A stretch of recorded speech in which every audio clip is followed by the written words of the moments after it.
Ya, assalamualaikum warahmatullahi wabarakatuh. Kembali lagi dengan gua Syahrur dari Kang Jun. Kali ini kita mau bahas tentang Excel. Ya, ini adalah journey kedua kita di Microsoft Excel.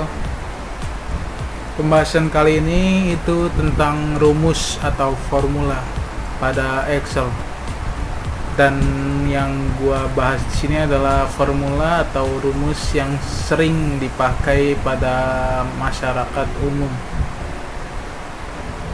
Untuk formula atau rumus ini terbagi menjadi dua, ada yang aritmatika dan logika. Nah, dua-duanya itu yang sering gua pakai akan gua bahas di video ini. Langsung aja ke yang pertama, itu ada sum atau summary. Jadi total nilainya kita akan cari. Sebagai contoh, di sini gue mau nyari total nilai dari nilai ujian ini. Daripada kita tambahin sesuatu kan lama ya kalau datanya banyak, jadi kita pakai rumus sum aja. Caranya itu di cell atau di formula bar itu kita ketikin sama dengan sebagai tanda itu bahwa rumus sum. Nah, sini buka kurung, lalu pilih ini kolom yang ingin disampaikan. Kita pilih ini dari yang awal sampai yang akhir, lalu enter. Nah, di sini ketahuan total nilainya dari data ini adalah 516. Nah, selanjutnya itu adalah count. Count ini adalah mencari jumlah, bukan jumlah total nilai ya. Kita ingin cari jumlah data yang ada gitu. Nah, di sini gua mau mencari jumlah siswa SMK Negeri 1 Cibaduyut dengan caranya sama dengan count, buka kurung, lalu pilih ininya, datanya. Di sini gue pakai nilai dari yang awal sampai yang akhir, lalu enter. Nah, di sini muncul total datanya itu ada 6. Di sini 6 ada. Selanjutnya itu ada min dan max. Min dan max ini sesuai namanya untuk mencari nilai terbesar dan terkecil. Sebagai contoh, gue mau cari nilai terbesar dari data ini. Langsung aja, untuk nilai terbesar itu kita pakai sama dengan max, buka kurung, lalu pilih datanya, lalu enter. Kebalikannya dari max, untuk mencari nilai terkecil itu kita mencari pakai min, sama dengan min, lalu pilih datanya, enter. Nah, di sini muncul nilai terbesarnya adalah 94 dan nilai terkecilnya itu 80.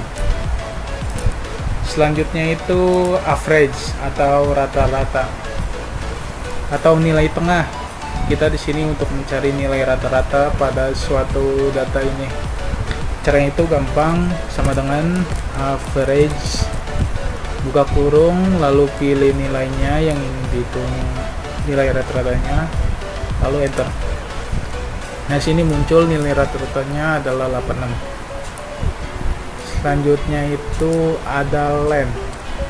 Nah, len ini untuk mencari nilai jumlah karakter atau jumlah huruf, termasuk spasi dan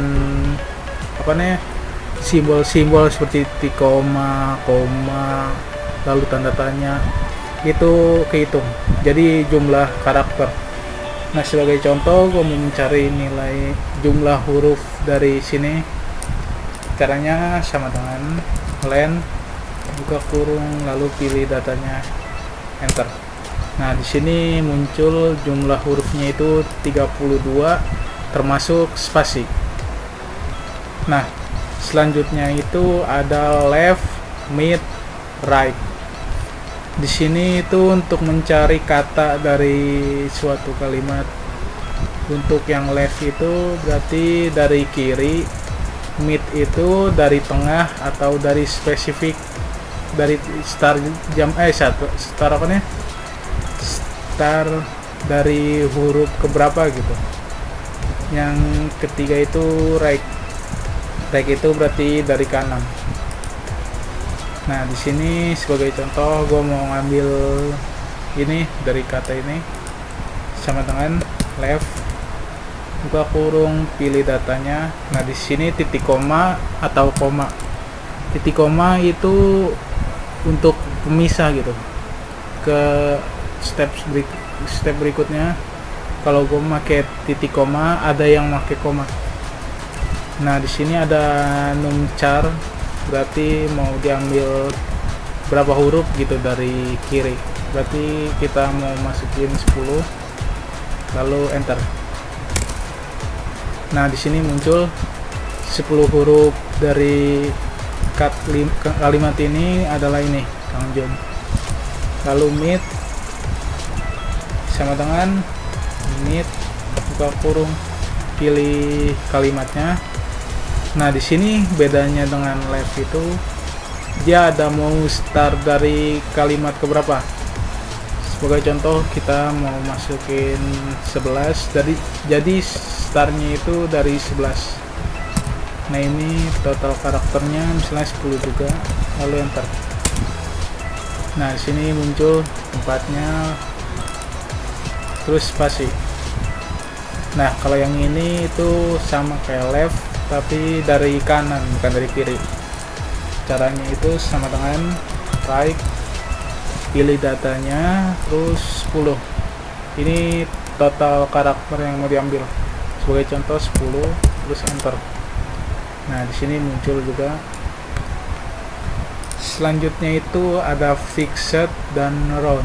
Ini sama sih fungsinya untuk membulatkan bilangan desimal. Sebagai contoh, kita pertama pakai yang fix. Caranya itu sama dengan fixed, buka kurung, terus pilih angkanya.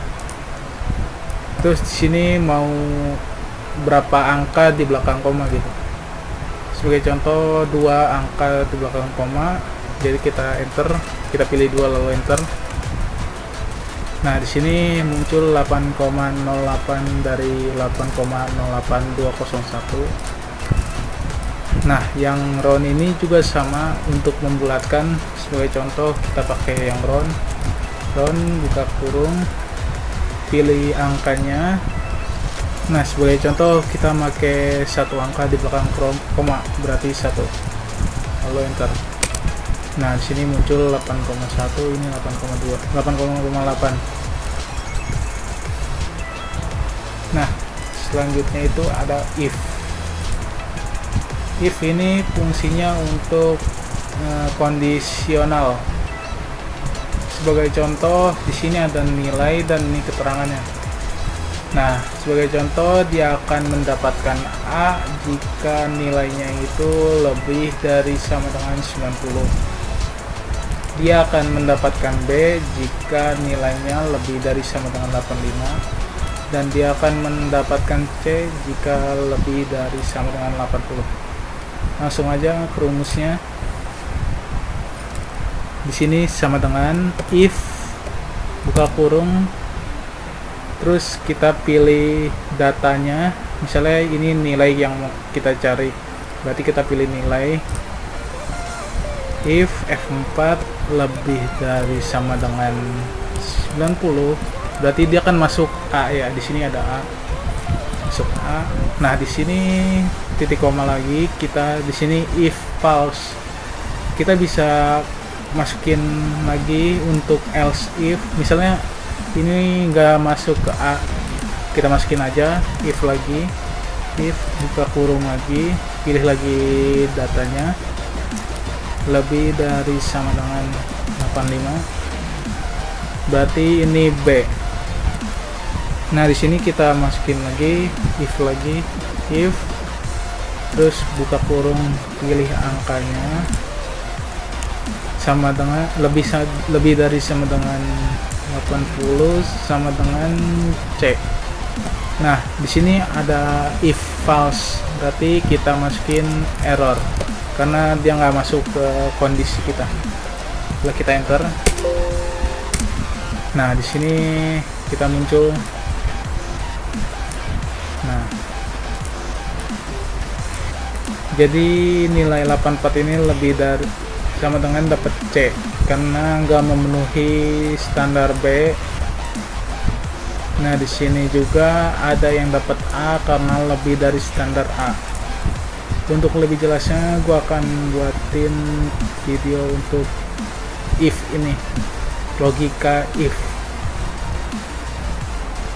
Selanjutnya itu ada sum if. Sebagai contoh, gua di sini mau mencari nilai kelas 12.1, 12.2, 12.3.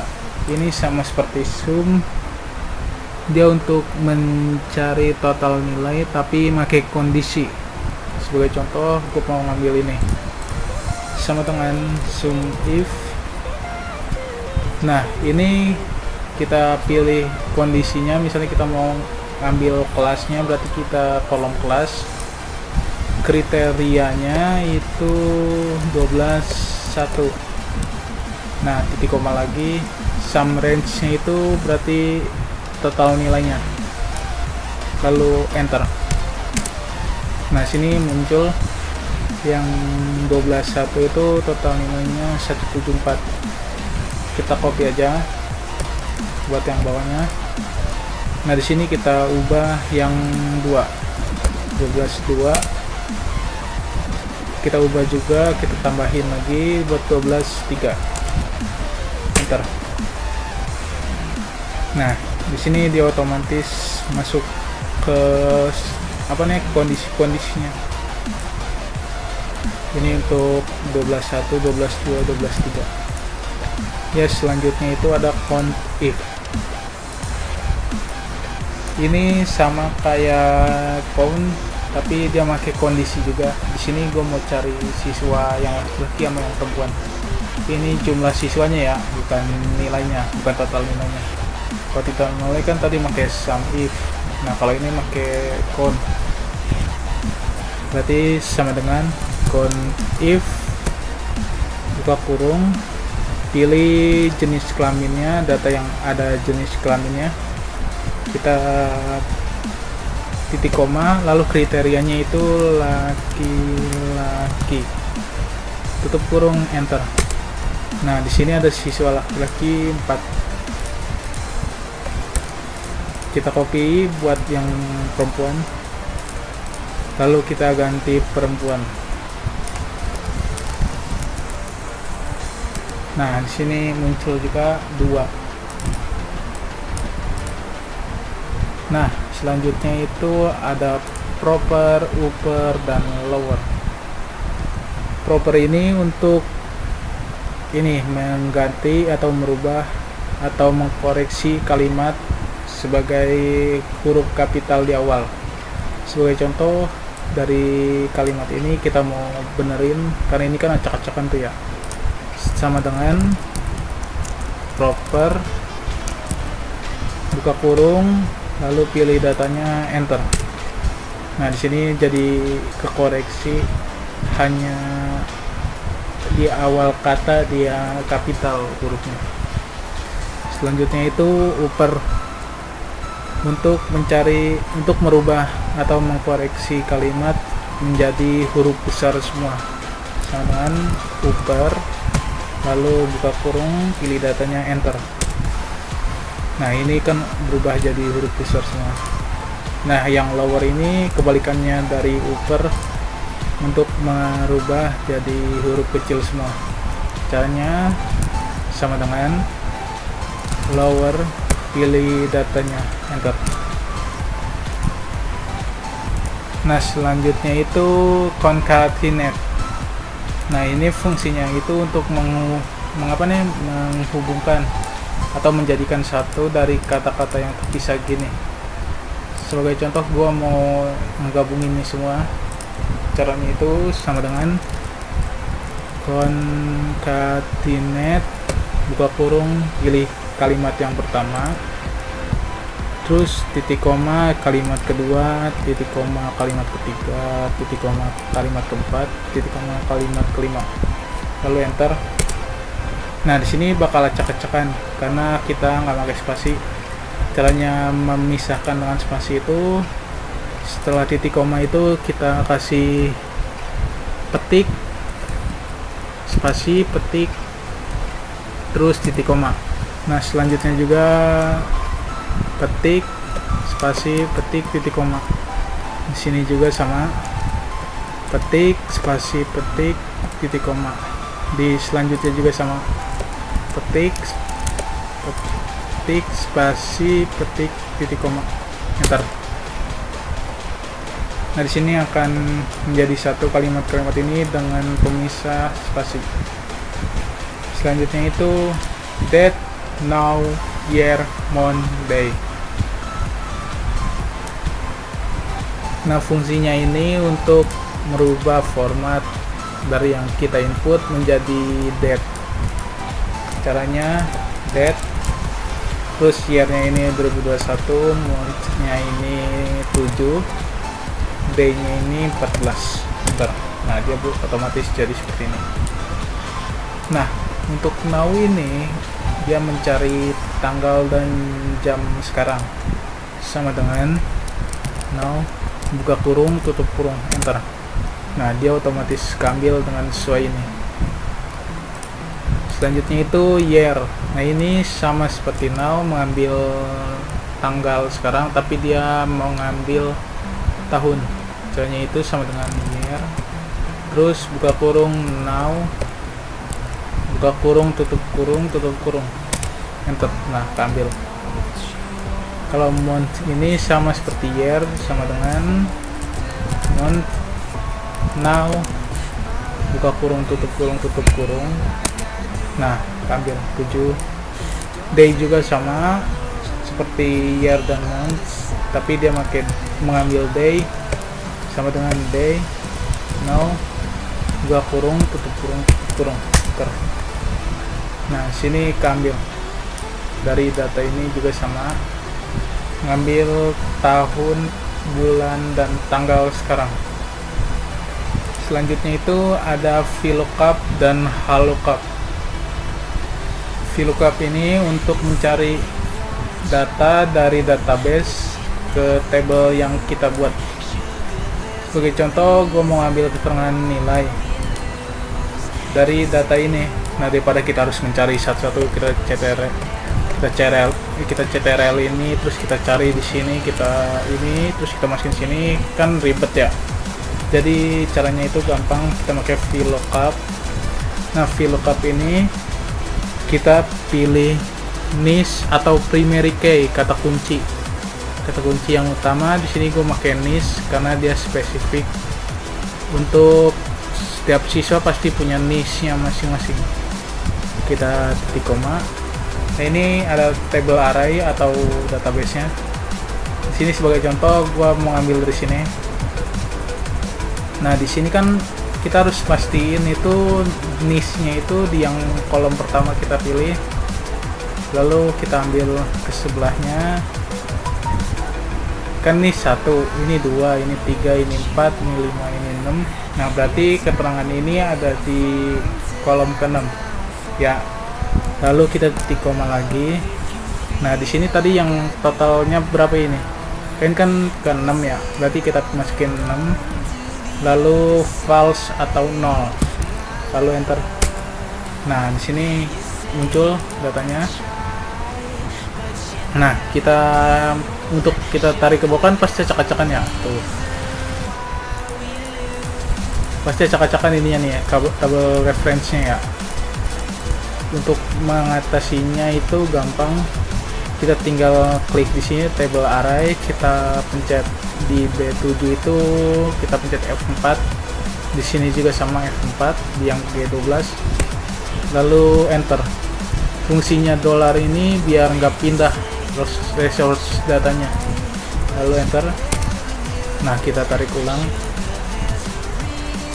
Nah dia otomatis nggak pindah tuh, B7 selalu Nah itu untuk VLOOKUP kan berarti datanya itu ke bawah ya, jadi ini tabel headernya itu di atas.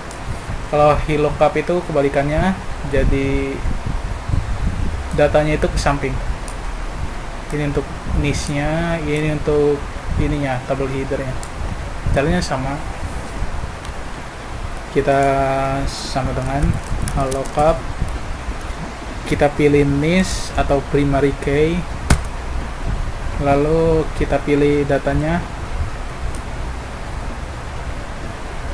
Kan ini niche-nya ya, ini kan 1, ini 2, ini 3, ini 4, ini 5, ini 6. Sama kayak VLOOKUP, kita ambil yang ke-6, berarti titik koma 6 titik 0 atau false.